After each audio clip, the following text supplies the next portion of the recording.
He's trying to go into the swimming. Luka-luka talaga ito. Luka-luka talaga itong ano na to. Babae na to. She wanted to go and swim. Sige go. Kaya mo yan, girl. Hindi mo kaya lang. Gusto niya humiga dyan, girl. Because the weather is nice. Ooh, look at our dog. We get to make s'mores. Yeah, we're going to make a s'mores. Do you know? Chile ang panahon. Mahangin. Kaya nakandito kami sa duyan. Nakapaglinis na rin ako ng buong paligot. Ayan. Ayan. Magagawa daw silang s'mores mamaya. So, ang linis ng paligid. Kami ay nasa fires. Fire! I'm thirsty. Hi, thirsty. Dog. Not my problem, dog. Stupid. What's that for? From that. I know that's for.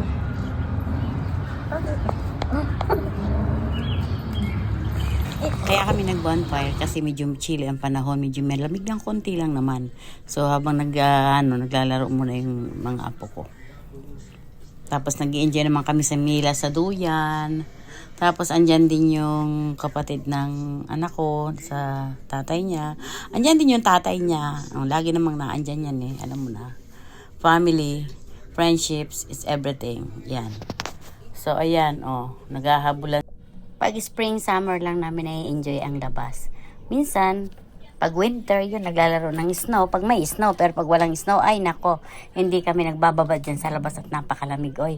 Pero ngayon, dahil maganda nga ang panahon, tingnan mo, naka-short lang sila. Yung mga bata ay jacket pa kasi nilalamig pa. What happened? He lost Oh, he has the ball. Look. How did she get it? How did she get it? Harley! Oh. Not my problem, dog. Stupid.